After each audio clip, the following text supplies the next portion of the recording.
Hi class, I hope you all are doing well and enjoying the midway mark of the year. For my article review oral presentation, the article that I chose to discuss with you all and present about is called Construction or Obstruction, Teacher Talk and Learner Involvement in the EFL Classroom by Steve Walsh. This is found in the journal article Language Teaching Research. It's one of the articles in there.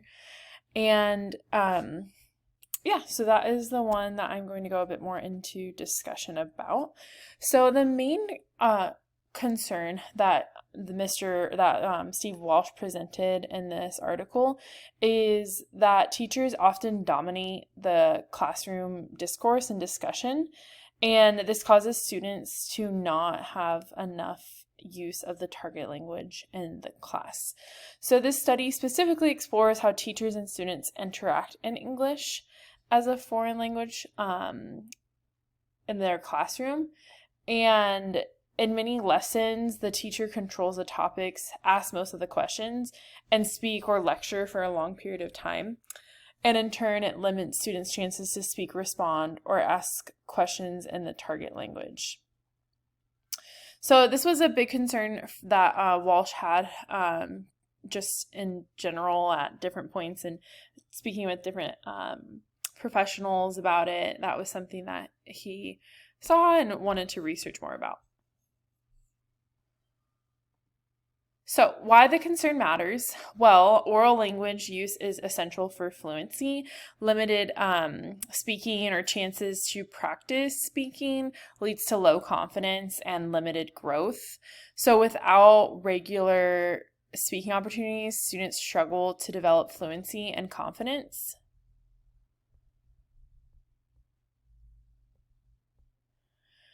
So, according to Walsh, the teacher's role should be to create opportunities for student expression, support language development through interaction, and adjust their own talk to meet students' need. If the teachers are talking too much or ask only yes or no questions, this reduces the chance for students to really communicate in the target language. So, evidence of the problems. So to start out, Walsh asked 8 experienced English language teachers to provide 2 different 30-minute lectures of them lecturing students. So over 30 hours of teacher-led lessons were recorded, and then Walsh used a conversation analysis on each of the lessons to be able to dialogue and analyze the lessons. So these audio recorded teacher-led lessons were going over the interaction between the student and the teachers. And this method, it looks at how people take turns, ask questions, give feedback, and manage conversation. He looked at how often teachers talk, the kind of questions they ask, how much time they gave students to respond, and whether they built on the students' answers. And this data, it showed the clear picture of the concern that Walsh had, that teachers tend to talk too much and cut off student engagement by their actions, whether it's subconscious or intentional. That was just what he found more in recordings. So what the author observed, he said teachers talk too much and controlled the discourse and the conversation. Most interactions between the students and teachers focused on an IRF, which is initiation, response, and feedback. So the teacher initiates the question, the students briefly respond, and then the teacher gives more feedback and moves on. So it's really focusing on the teachers conversating and controlling the conversation. And also another thing he noticed is that a lot of the questions were closed. They weren't open-ended questions that created space for dialogue and student responses, but rather they were yes or no questions or one-word answers. And so, again, not giving the students opportunities to practice the output of the target language.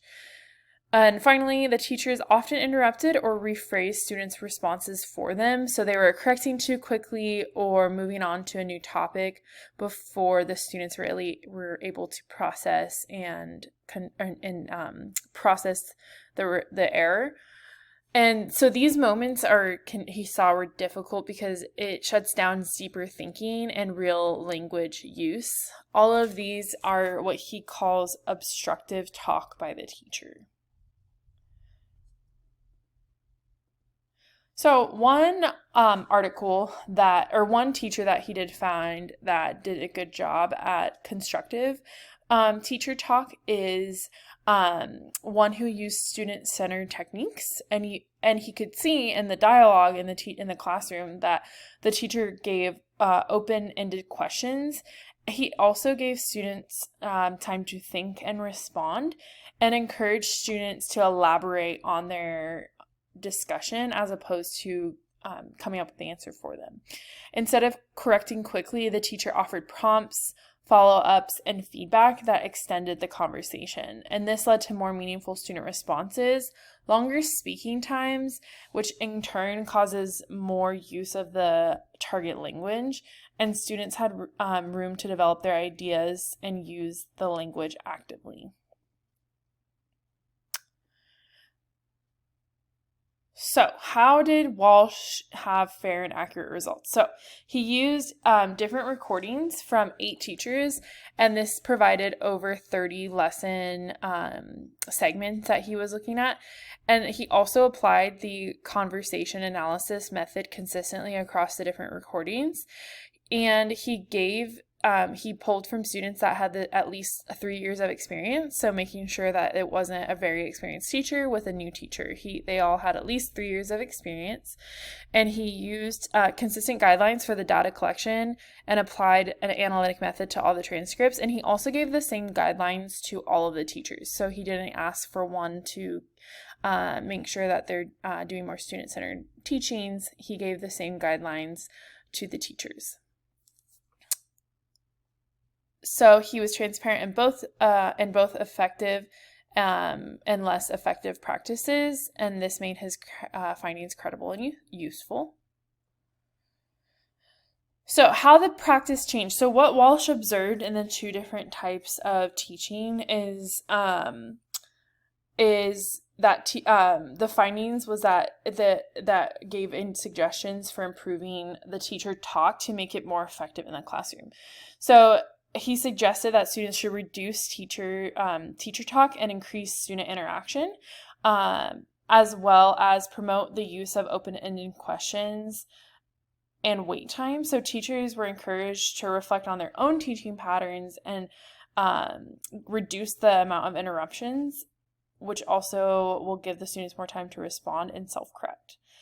When teachers shift their focus to listening and prompting instead of controlling, this becomes a more student-centered classroom, and it allows for the students to gain more practice and confidence in the target language.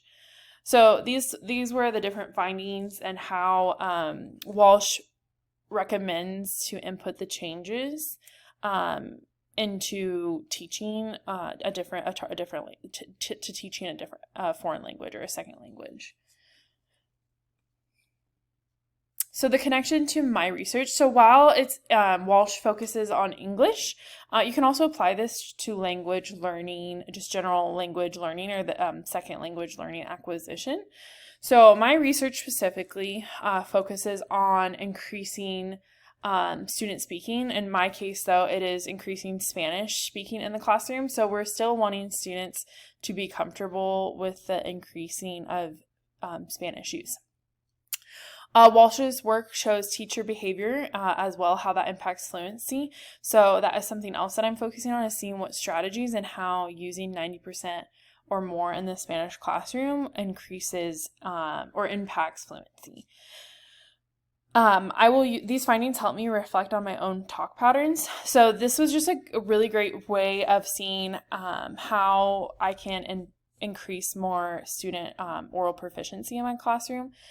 So making sure I can reflect, am I asking open-ended questions? Am I asking the students not just yes or no questions, but allowing them to elaborate and also giving them time to speak, not just correcting them when they make a mistake, but asking them, oh, did you notice something you may have said there, which gives them time to process and think.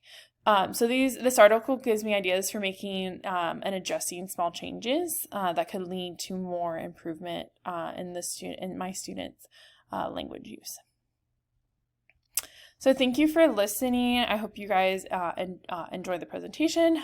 Please let me know if you have any questions. Yeah, have a good day. Thanks. Bye.